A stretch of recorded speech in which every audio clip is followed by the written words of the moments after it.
歡迎收睇諸事搞掂頻道，各位觀眾大家好啊，我係 Marco。咁今日咧我就嚟到咗中山石岐呢一邊啦。今日過到嚟咧係想同大家介紹翻一個4代宅嘅樓盤啦。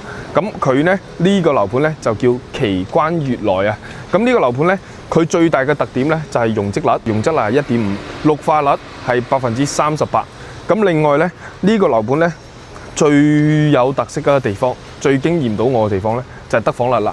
佢得房率咧係我哋今日介紹呢個戶型咧係150幾方，但係佢實用係去到180幾方，總共咧係有1905尺嘅1905尺啊。咁講翻樓盤本身啦，佢係位於我哋中山石岐嘅呢一帶，係市區嘅位置啦，所以咧佢周邊嘅生活配套咧係非常之完善，而且咧小區咧係配備咗有直通巴士，可以直接喺小區就可以實現翻到我哋香港咁樣嘅。咁喺呢度翻到香港港珠澳大橋人工島咧，都係1個鐘左右嘅啫，所以咧係非常之方便。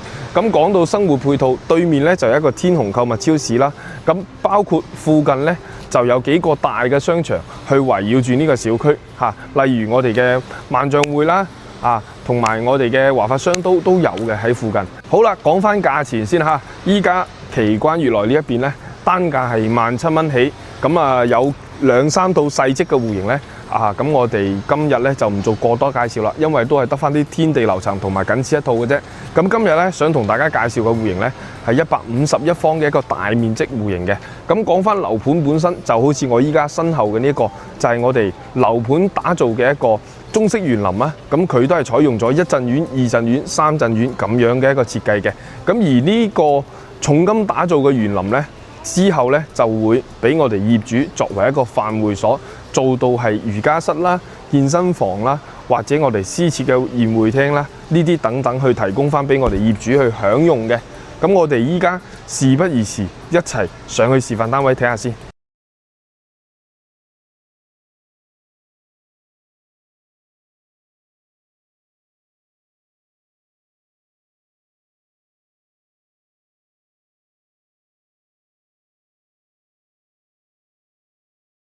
Hello， 各位觀眾朋友，咁我哋依家咧就上咗嚟我哋嘅示範單位門口啦。咁今次奇關悅來嘅示範單位咧，佢係冇做到創意樣板間嘅，但係唔緊要，咁樣嘅話，我哋可以清晰咁睇到佢嘅交付標準嚇。首先入到嚟睇到一個好有特色嘅一個法式嘅咁樣一個大門啦。咁都同時係配備咗面容解鎖啦，同埋指紋解鎖同埋密碼解鎖嘅咁樣嘅智能鎖係俾到大家嘅。咁好啦，入到嚟之後咧，大家會見到啦，151方嘅大平層，9米開間嘅大橫廳嚇。咁呢個橫廳嘅設計咧，就係呢啲背景牆，同埋咧大家所見即所得啦。嗱，上面嘅中央空調啦、天花啦，所有嘢都係交付標準嚟㗎啦。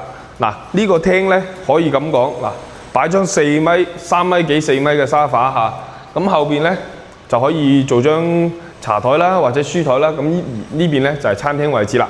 咁重點同大家講下佢呢個陽台啊，好誇張嘅一個9米長嘅陽台，而且咧長唔係佢嘅優勢，優勢咧係佢夠闊。哇！佢老屎唔係，唔好意思啊，講粗口。你睇睇接近3米嘅闊度，即係話呢個陽台有接近30個方喎。各位觀眾朋友真係好離譜喎！係咪啊？咁如果我買呢套樓咧，我會點咧？我會將呢度封咗窗，將呢啲剝晒佢。咁樣嘅話咧，我哋呢個廳就正咯。可能真正做到接近100方啊，加埋飯廳。好啦，咁又嚟睇下我哋嘅餐廳位置啦。嗱，呢個係餐廳位置。咁餐廳位置其實佢唔係好大，點解咁講咧？因為佢呢邊有間房，廚房就喺呢度啦。嗱，一齊入嚟睇下個廚房先。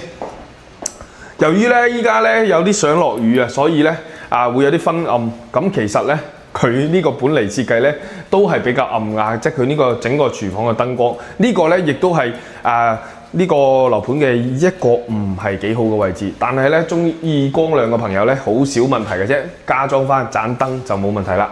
嗱，上面嘅廚櫃上面吊櫃同下面嘅廚櫃都係我哋嘅交付標準嚟嘅，一個好經典嘅7字形廚房啊。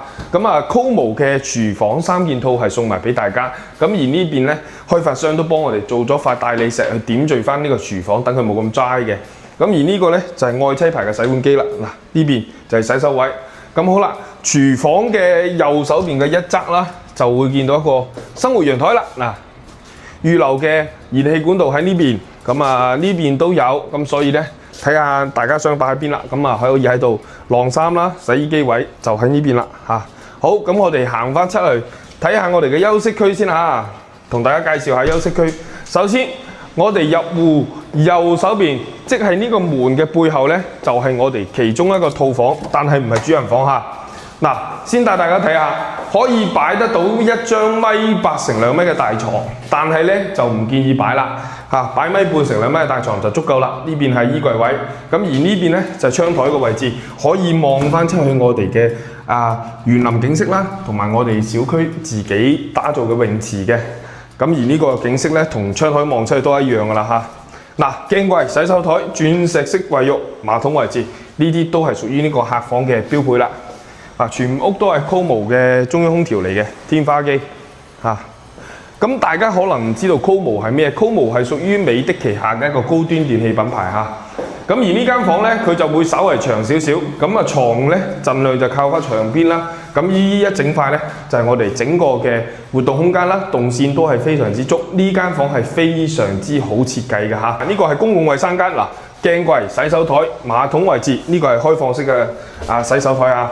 哇，淋浴室幾大喎！喂，愛的魔力轉圈圈都可以喎！喂，呢個淋浴室真係夠晒大喎，各位兄弟啊！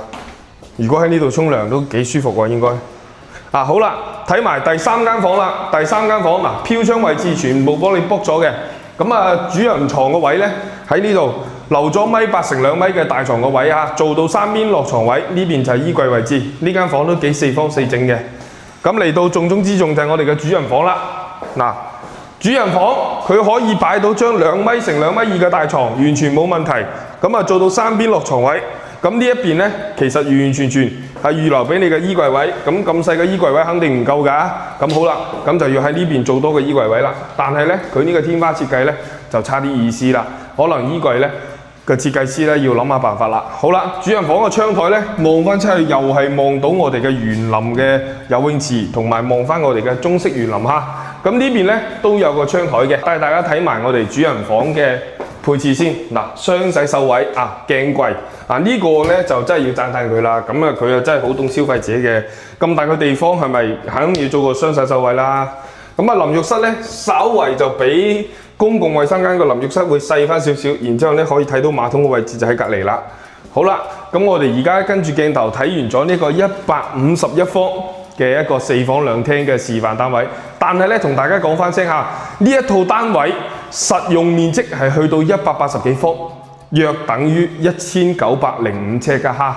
呢個咧都係呢一個屋苑嘅一個最大嘅特點，就係得房率比較高。中山呢邊咧仲有好多好靚嘅4代宅 ，Marco 之前都同大家介紹過嘅。咁大家咧都可以做翻一個對比啦，大家去參考下。但係有一說一，我覺得奇關悅來咧有啲地方咧真係要吐槽下嘅。嗱，就好似呢個奇關悅來嘅外立面啦，黃琴琴咁，仲用緊細磚咁。攝影師頭先話齋，呢啲都唔知係幾多年前嘅產物啦。咁佢點解依家仲用緊啲咁 out 嘅嘢嘅咧？咁我哋就無從考究啦。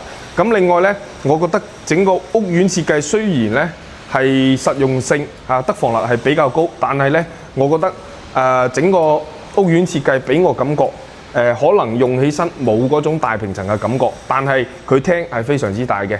所以大家如果係睇緊4代宅，可以將呢個樓盤作為一個對比嚇。咁今期節目到呢度咧，都差唔多結束啦。我哋下期節目再見，拜拜。